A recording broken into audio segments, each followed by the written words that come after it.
Good morning students, welcome in online class 9th class civics का chapter 2 संविधान निर्माण।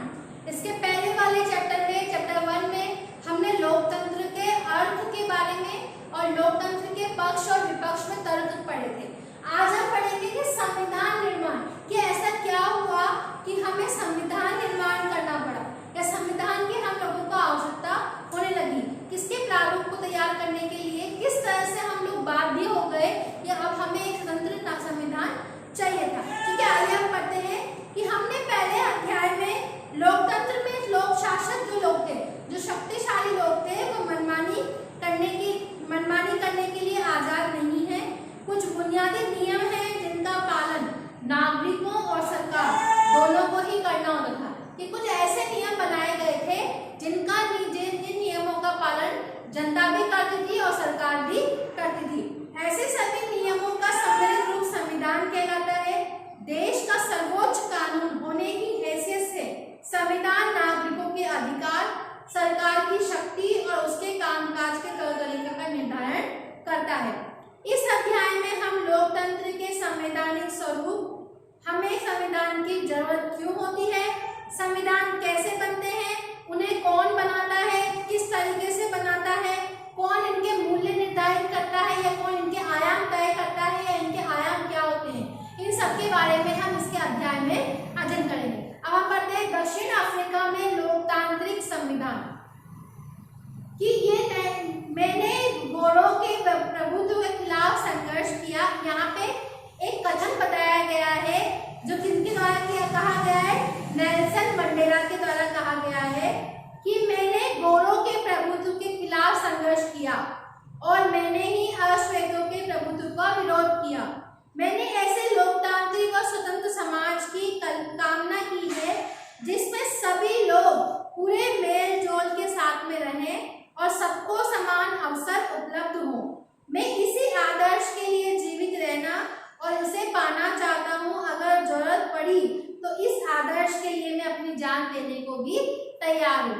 ये नेल्सन मंडेला का कथन है कि जिन पर दक्षिण अफ्रीका में गोरों की सरकार ने देशद्रोह का मुकदमा चलाया था। कि नेल्सन मंडेला थे जिनको दक्षिण अफ्रीका की सरकार ने उनके ऊपर देशद्रोह का मुकदमा चलाया था। उन्हें 7 अन्य नेताओं को 1964 में देश में रंग-भेद से चलने वाली शासन व्यवस्था का विरोध करने के लिए आजीवन कारावास की सजा भी दी गई थी, क्योंकि इन्होंने रंग-भेद की नीति का विरोध किया था। अगले 28 वर्ष तक उन्हें दक्षिण अफ्रीका की सबसे भयावह जेल रॉबिन द्वीप में रखा गया था। सबसे भयानक जेल जो है वहां पे इनको रखा गया था। रंग-भेद के खिलाफ संघर्ष, जो बहुत संघर्ष हुए थे कि रंग-भेद नस्ली भेदभाव पर आधारित उस व्यवस्था का नाम है जो दक्षिण अफ्रीका में विशिष्ट तौर पर चलाई गई थी। कि रंग-भेद क्या होता है, जहाँ पे काले गोरों का भेद किया जाता है, कि जहाँ पे गोरे व्यक्ति काले व्यक्तियों को उस देश में स्वतंत्र नहीं रहने देते। उनके सबके स्कूल्स, बस, हॉस्पिटल्स वगैरह सब कुछ अलग अलग होते हैं। इवनली उनके रहने का स्थान भी अलग होता है। जहाँ पे गोरे लोग रहते हैं वो उस देश का बहुत अच्छा शहर, अच्छी जगह पे रहते हैं और काले लोगों को उस देश सबसे घटिया जगह पर रहना पड़ता है। दक्षिण अफ्रीका ये व्यवस्था यूरोप के गोरे लोगों ने लादी थी। 17वीं और 18वीं सदी में व्यापार करने आई यूरोप की कंपनियों ने दक्षिण अफ्रीका को उसी तरह हथियार और जोर जबरदस्ती से गुलाम बनाया जैसे भारत को अंग्रेजों ने बनाया था।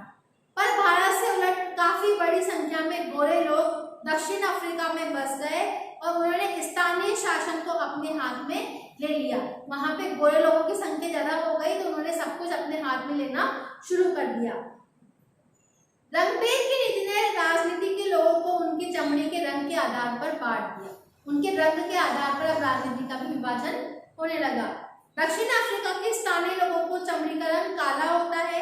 आबादी में उनका हिस्सा 3/4 है। उन्हें अश्वेत कहा जाता था। श्वेत और अश्वेत के अलावा वहां मिश्रित नस्लें जिन्हें रंगीन चमड़ी वाला कहा जाता, जैसे कि भारत के लोग थे। गोरे शासक गोरों के अलावा शेष सबको छोटा और नीचा मानते थे। उन्हें वोट डालने का अधिकार भी नहीं था। कि रंग-भेद की शासकीय नीति अश्वेतों के लिए खास तौर से दमनकारी थी। कि यहाँ पे जो गोरे लोग थे वो वहाँ पे यहाँ पे सांवले लोगों और काले लोगों को उनको उन्होंने बिल्कुल नीचा समझ रखा था और उनको वोट देने के अधिकार भी नहीं दिया गया था। रंग 1850 में 1850 से ही यहाँ पे अश्वेत और चमड़ी वाले लोगों की प्रणाली के खिलाफ संघर्ष किया गया। यहाँ पे अश्वेतों के लिए खास तौर से दमनकारी थे। उन लोगों की बस्तियां अलग थी, होटल अलग, टैक्सी अलग, मंदिर अलग, सब कुछ अलग था उनको। और वो काले लोग जो थे वो गोरे लोगों की इनमें जाने की अनुमति उनको नहीं थी। उन्होंने विरोध प्रदर्शन किए, हड़तालें आयोजित की। भेदभाव वाली इस शासन प्रणाली का विरोध करने वाले संगठन अफ्रीकी नेशनल कांग्रेस के झंडे तक एकजुट हुए। इनमें से कई मजदूर कम्युनिस्ट पार्टी में भी शामिल हुए। अनेक समझदार और संवेदनशील गोरे लोग भी रंगभेद समाप्त करने के आंदोलन में अफ्रीकी नेशनल कांग्रेस के साथ आए और इस संघर्ष में प्रमुख भूमिका निभाई। कि कुछ गोरे लोग ऐसे भी थे जो इन काले लोगों की सहायता के लिए आगे आए थे। अब आता है अगला टॉपिक कि एक नए संविधान की ओर, कि हम किस तरह से हम अपने नए संविधान को बढ़ाना चाहते थे या हम नए संविधान को लाना चाहते थे ताकि लोगों के समक्ष इन सभी तथ्यों को खत्म किया जा सके। कि रंगभेद के खिलाफ जो संघर्ष विरोध बढ़ता गया तो सरकार को यह एहसास हो गया कि अब वो जोर जबरदस्ती से अश्वेतों पर अपना राज कायम नहीं कर सकती। इसलिए गोरी सरकार ने अपनी नीतियों में बदलाव शुरू किया और भेदभाव और कानून को वापस ले लिया। राजनीतिक दलों पर लगा प्रतिबंध और मीडिया पर लगी पाबंदियां उठा ली गई।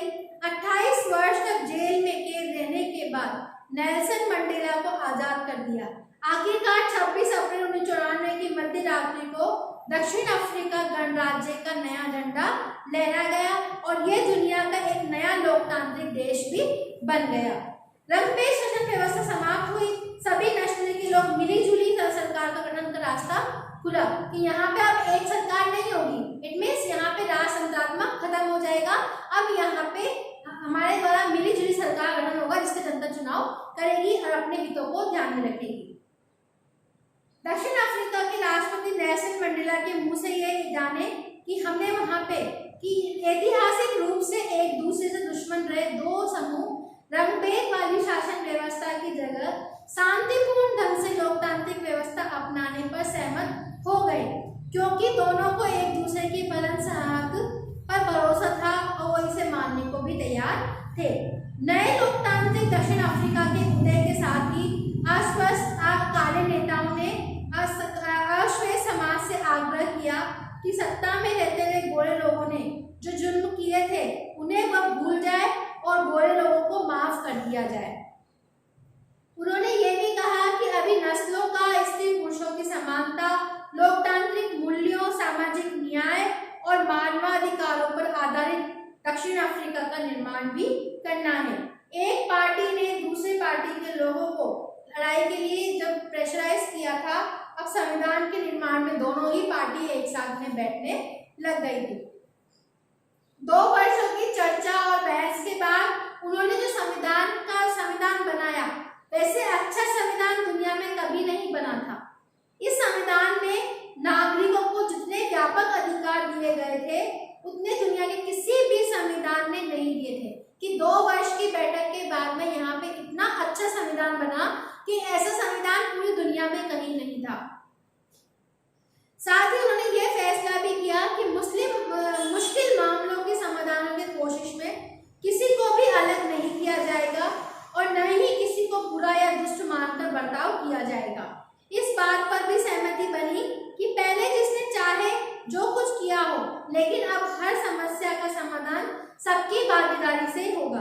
दक्षिण अफ्रीकी संविधान की प्रस्तावना इस प्रस्तावना को बहुत खूबसूरत ढंग से व्यक्त करती है। दक्षिणी अफ्रीकी संविधान से दुनिया भर के लोकतांत्रिक लोग प्रेरणा लेते हैं और 1994 तक जिस देश की दुनिया भर के लोकतांत्रिक तौर तरीकों के लिए निंदा की जाती थी, आज उसे लोकतंत्र के रूप में देखा जाता है। इतना अच्छा मॉडल प्रस्तुत किया उन्होंने।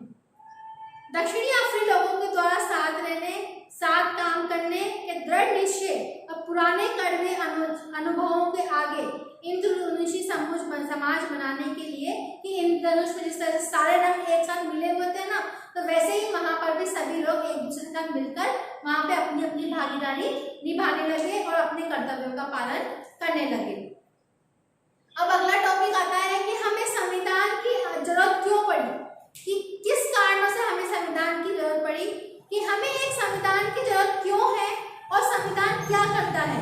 इस बात पे भी विचार करना अनिवार्य है कि दक्षिण अफ्रीका के उदाहरण से हम समझ सकते हैं कि इस नए लोकतंत्र में दमन करने वाले और दमन सहने वाले जो शासन करता है और जो उनको सहन करता है, दोनों ही साथ साथ समान हैसियत से रहने की योजना बना रहे थे, कि जो दोनों को ही अधिकार था कि वो समान रूप से रह सके और अपने उनके अंदर अपने अपने किस्म के डर भी थे, दोनों एक दूसरे से डरते भी थे। बहुसंख्यक श्वेत इस बात से चौकस थे कि लोकतंत्र में बहुमत के साथ मूल सिद्धांत में कोई समझौता न हो। उन्हें बहुत सारे सामाजिक और आर्थिक अधिकार चाहिए थे। अल्पसंख्यक गोरों को अपनी संपत्ति और अपने विशेषाधिकारों की चिंता थी। लंबे समय तक चली बातचीत के बाद दोनों पक्ष समझौते का रास्ता अपनाने को तैयार हुए। गोरे लोग बहुमत के शासन का सिद्धांत और एक व्यक्ति एक वोट मान गए कि गरीब लोगों को मजदूरों की बुनियादी अधिकारों से पर भी सहमत है। अब यहाँ पे अश्वेत लोग भी इस बात से सहमत हुए कि सिर्फ बहुमत के आधार पर ही सारे फैसले नहीं होंगे। वह इस बात पर भी सहमत हुए कि बहुमत के जरिए अश्वेत लोग अल्पसंख्यक गोरों की जमीन जायदाद पर भी कब्जा नहीं करेंगे। कि दोनों पक्ष यहाँ पर जब बैठे, दोनों पक्षों ने अपनी अपनी बातों को रखा और दोनों पक्ष जहां उनको लगता है कि दोनों पक्ष इस काम को कर सकते हैं तो वहां उसको माना गया, और जहां उनको लगता है कि दोनों पक्ष एक दूसरे के काम को नहीं कर सकते तो वहां पर उसका विरोध किया गया और वहां पर उन दोनों की सहमति से नियम बनाए गए। कि संविधान लिखित नियमों की एक ऐसी किताब है जिसे देश के किसी देश में रहने वाले सभी लोग सामूहिक रूप से मानते हैं।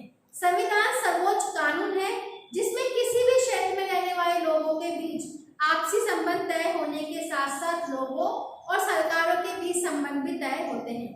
भारत संविधान के अनेक काम करता है। पहला, कि वो विभिन्न तरह के लोगों के बीच भरोसा और सहयोग विकसित करता है। दूसरा, कि सरकार का गठन कैसे होगा, कैसे फैसले लेने का अधिकार है, ये सब तय करता है सरकार। तीसरा, सरकार के अधिकारों की सीमा तय करता है और नागरिकों के क्या अधिकार है ये भी तय करता है।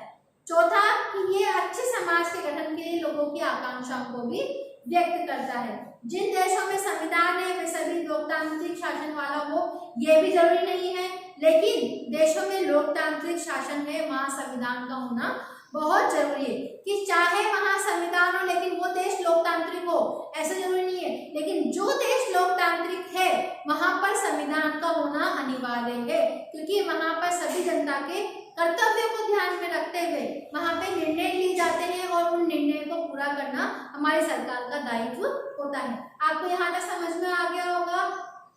और इसके अगले संविधान भारत संविधान